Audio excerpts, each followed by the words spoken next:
Hi friends, welcome back again, and this episode is a continuation of our last segment, and we were talking about immunization and vaccines. Let's welcome Dr. Mehrotra again, because as we know that without him, health is wealth is not complete. So welcome Dr. Mehrotra, and welcome to another episode of Health is Wealth. Thank you very much, Ragini. It's great to be back again and to continue on such an important topic that we had touched on, that we had spoken about in our last week. And it's great to be back with Mana TV. We're really happy that we can share a lot of things with you and with the guidance of Dr. Mehrotra.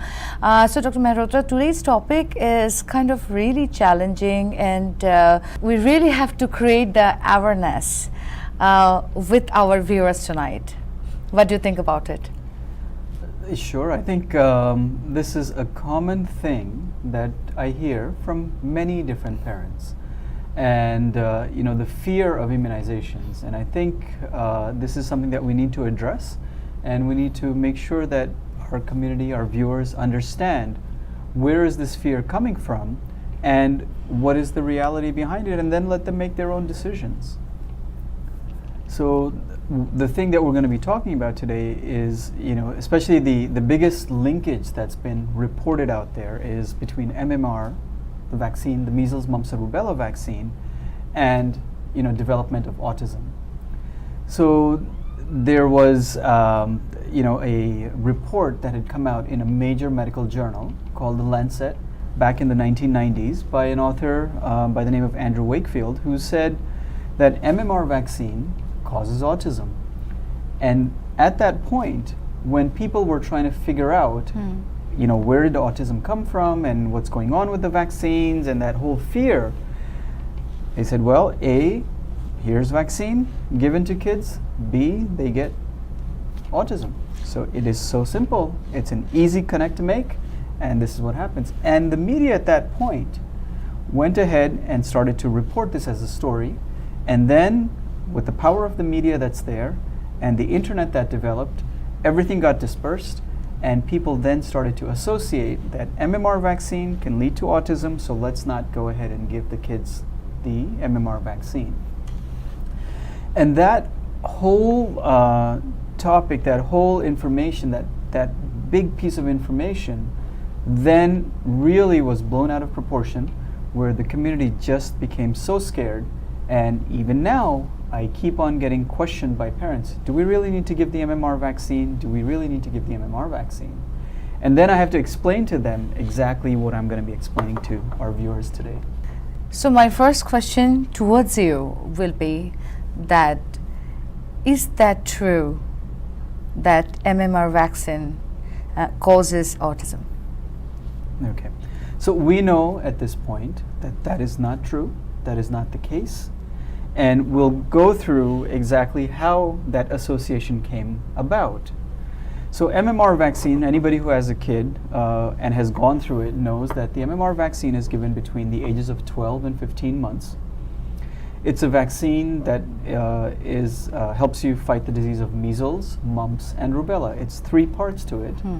And that vaccine, when it's given at 12 to 15 months, and we know that autism is typically diagnosed around 15 to 18 months, that time correlation, that A is to B, or B follows A, it was very logical for people to just go ahead and say, okay, well, we got the vaccine here, and this is what happened. The way it came about was this guy, Andrew Wakefield, who had done some studies and had associated that he found some of the measles virus when he was doing some procedures and biopsies on kids, was found in kids with Crohn's disease, a disease that affects the intestines. And in some of those kids, autism had been diagnosed. So he said, well, because of the measles vaccine, the virus that's in the intestines that's found in these lesions causes autism, there's much higher incidence, and that's what happened. And this was a case report of about 20 kids that were reported.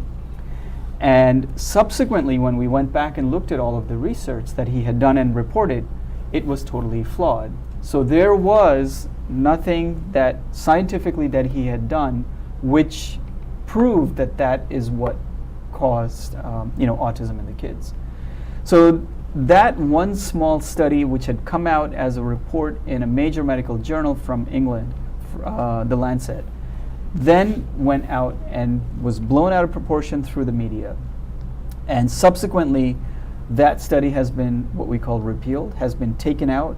The disciplinary action was done against this physician because he had done incorrect research and science and actually created a whole momentum that happened in the world, in the community, where people were so scared now that they just don't want to go ahead and give the MMR vaccine. So we know that MMR vaccine has been around for many, many years. We've been using it in kids to protect them against the measles and the mumps and rubella, and autism has now been on the upsurge. But what about all those years when the MMR vaccine was being given and nobody was being diagnosed? Or if it was really being given to every, such a high proportion of kids, why not, a much higher number of kids developing autism? We know that autism, in 1 out of 68 kids and yada yada, but every single kid is being given the MMR vaccine. We would expect that number to be much higher. But then you have people saying, okay, well, there might be circumstances, there might be this, that, you can't negate it, but the power of that study and how it was dispersed to the community just is amazing. It's amazing what has happened. So how do you handle the parents who really don't want you to give their child the vaccination for MMR? So in our previous episode, we had talked about, how the physician is supposed to inform you about what the vaccine is and what the side effects are. Yeah. And you as the parent have the right to refuse the vaccine, or you have the right to go ahead and administer, get the vaccine administered. What we as parents know that when the kid is about to enter school, these are requirements for the school entrance because they want to make sure that the kids are protected against these illnesses and that the kids don't contract these illnesses, because if one kid gets it, it's going to be spread throughout the school. So they want to make sure that the kids are protected, are immunized, and there are certain rules and regulations that are put into place by the school system, by the Board of Education, that have to be taken into consideration. Now, you as a parent can, claim certain religious exemptions. You can claim, if the child has had an allergic reaction to the vaccine. And there are certain other ways that you can go ahead and say, I don't want my child to be immunized. And you can choose not to immunize. And we've seen this in California, is that there was a group of, neighborhoods where the kids were not immunized. But when that neighborhood was exposed to the measles virus, there was an outbreak of measles that happened a few years ago. So if our viewers are from the West Coast, they might know, or they might have heard about it in the news. So we see that happening, that when the vaccine was not given in large numbers, you saw an epidemic. So we know that the vaccine is effective. We know that the research and the science that was behind what this guy had done was faulty. So there is no correlation that we have seen. So I try to bring that up to the parents and tell them, this is the information. What do you want your child to have? Do you want your child to fall sick with the illness? Or do you want to go ahead and believe all of this, what we call the autism myth? And you make that decision and let me know. And once you explain everything to the parents, they're usually pretty reasonable in making sure that they do their own research, where they're reading, what they're reading. So I always tell the parents, you can go ahead and Google search whatever you do, Dr. Google, they'll give you tons of information. But look at where are you actually getting your information from. So, it shouldn't be somebody's blog that you're getting it from. It shouldn't be a few parents that wrote this, because you know how it is, right? People, anything that goes wrong, they're the first things that they're going to go ahead and write on the internet. So it doesn't matter if you're a physician or if you're a restaurant or if you're, any sort of a service facility. People have their opinions and they'll put it up there. And anybody and everybody starts looking at reviews nowadays and say, okay, well, let me Google this person and see what their reviews are like, and then take it from there. So, get the information, see where you're getting that information from, and depends on how much trust you have in your pediatrician, what sort of a relationship you have, and is your pediatrician really spending the time to make you understand what your I guess misconceptions are, or what your fears are, and is he helping you to dispel them? So I'll go ahead and tell them, what is it that is really bothering you? What is it? How can I help you? How can I go ahead and answer that question for you? If I don't know the answer, I'll say to them, I don't know the answer to this. Let me get back to you on this.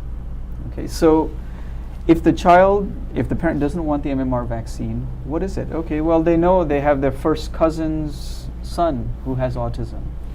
They're very scared. I'll have to take that into account. Where is it that you're getting that information from? What is your fear? And talk to you and discuss that with you. So mostly when you are doing the talking, or you are giving them all the answers, so they are all ready to listen to you, or sometime you also face that, okay, let us think about it and we'll come back to you. that is always there, right? That is always there. And I tell them that. Yeah. If you don't want to make that decision now, please go ahead and come back and let me know, how can I answer that question for you? If you have a question that I wasn't able to answer here, you're not sure, you want to do your own research, come back. You have some questions, email me. I'll go ahead and respond back to you. Many a times they'll go ahead and do that. I'll do my research, doctor, and I'll come back to you. I will let them know that if you are going to take too long to do your research, it may jeopardize your child's health. It may jeopardize your child's education. It may jeopardize what's happening with your child. I know that this is not really relevant in this topic tonight, but I would like to ask you that, as you say, that from 15 to 18 months is the time where a child can develop autism. So what are the facts and the things that you can say that, okay, let's take this child for more evaluation? Well, that would be. I know, but they just came in my mind, and I would love to have and we've an answer. talked about this in one of our prior episodes when we did the autism. Yeah, but I do think what the thing is, right? So it's not that we only see signs between 15 and 18 months. The signs can develop as early as 6 months. So when a child comes in for their checkups, we are looking at the child's development on many different aspects. How's their speech? How's their communication? How's their eye contact? What is the child looking like at each step of their checkup? So as soon as I see a red flag, I can go ahead and say, okay, well, I think this child needs more evaluation. The recommendation is at 18 months, all children should be screened for autism. And there's a checklist that we do called the MCHAT, which is the Modified Child Autism test that we go ahead and do. And if that is equivocal, meaning that it shows a sign that your child may have autism, then we'll go ahead and do more testing on the child. So the timeliness for administering that vaccine is around 18 months.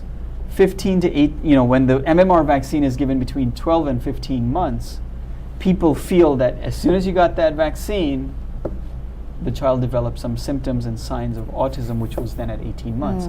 But they forget, or in a lot of those cases, those signs may have been apparent even as early as 6 months. So we know that was not correlating to the MMR. But now there are many other theories that people will bring up if you read up on the internet. Well, my child was predisposed to autism, but then when he got the MMR vaccine, then he got full-blown autism. Right? So that is another thought process that people have. So they say, we don't want the MMR vaccine because that fear is so great in parents. And rightfully so, because I don't think any parent wants to have a child who has autism. Right? They want that perfect child who's developing normally, who has reached all of their milestones, and now to be thrust with this fear that your child may have autism, and when so many people on the internet are telling them, do not take the MMR vaccine because it is going to create, it is going to give your child autism, or your child is going to They're already scared. They're already so scared. Yeah. So I think even in my patients, in some of them where the family has a kid with autism, with their second child, they're very, very scared because they don't want that vaccine because they feel that. But when you talk to them, and you dispel all their fears and myths, they will go ahead and take it. So some parents might say, okay, well, once my kid starts talking, I'll go ahead and take it. So I may have to negotiate that, and I may have to say this is not in the best interest, but it may still be okay if I delay it a little bit. Yeah. Because you want to make sure that you can negotiate something that is at least halfway beneficial for the child. So at one point, the American Academy of Pediatrics, they recommend, or many pediatricians would say, if you don't want vaccines, you are not to be a part of my practice. I will not take you as a patient if you refuse vaccines.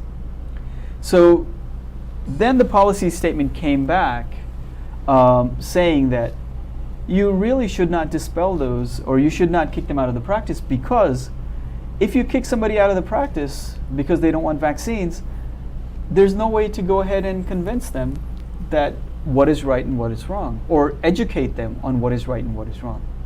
So you need to keep them in the practice, and you need to talk to them and make them understand, what is it that is your fear? How can I help you understand what the fears are? Are they real fears or not?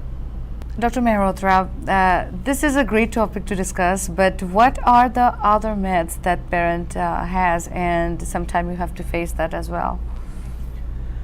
So I think for many different myths that are out there, there was another thing, just like we saw MMR and autism, there was a whole fear that was instilled about mercury.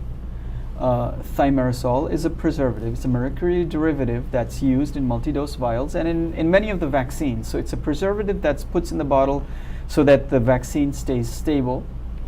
And the theory was that when you give so many vaccines to a kid and you give all of these injections that have thimerosal in it, that your child is going to develop mercury poisoning.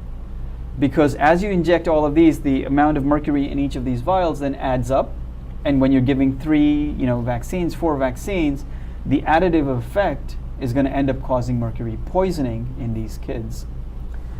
Now, this was a theoretical risk. We really didn't have any sort of research or backing to say, okay, well, this is what's going to happen, this is how it will impact your child, and we should not give vaccines.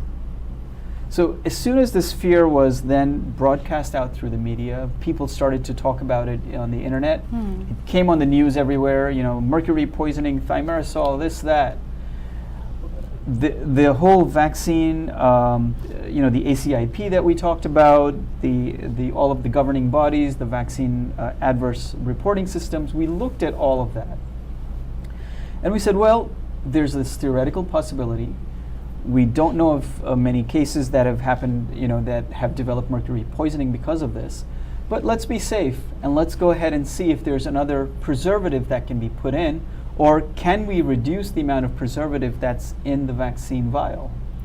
So if you as a parent have gone in and seen how these vaccines are sitting in the fridge, these are little vials. You take the vaccine out of it. It may be a single dose vial, meaning one dose comes out, you throw the bottle away and you inject, or it could be a multi-dose vial, so you have maybe 10 doses in one vial, and you inject, you take out a certain amount, and you go ahead and do that. There's some that are powders, and the powders get mixed. So there are many ways how the vaccine comes in. So they looked at all of the ways that the vaccine is packaged and where they could take out the preservative, the thimerosal. And they took it out as much as they possibly could, and they came up with these preservative-free vaccine vials in almost all of them except a few where they could not, because those are coming in as multi-dose vials, and they have a very trace amount, and the amount is so low that no matter what happens, the level is just not going to get to that mercury poisoning level. So, I tell parents, if you eat fish that's out there, there's tons of mercury that they catch from the sea. There's mercury in other types of things. So you have to look at is the risk-benefit ratio. So another thing that had come out, with these plastic bottles that the babies were drinking from, BPA, it's part of the plastic that's in there. So as soon as the medical system in the U.S. finds something that could possibly be threatening, we work at it to try to take it out. So now you have all these BPA-free bottles that are out there. It's great for the companies that make them, that that keep on getting new products. They can jack up the prices because of it. But yeah, it's we are trying to do the best for our kids. Our task is not to harm the kids, but really try to get them as healthy as possible. So what you're reading, where you're getting that information from, really try to understand that we're not there to harm the kids. And I think one of the other things that out there in the myths on the internet that people read is doctors make money because of vaccines. That's why they push vaccines on their kids. And it's really not the case. So. That is true, and I do believe that if we talk on that matter, we need one more episode for that, Dr. Mehrotra. But for tonight, we have to take our viewers' leave, and we'll be back again for next week, same time, same day. Keep watching Health is Wealth only on Mana TV, and stay well and stay safe.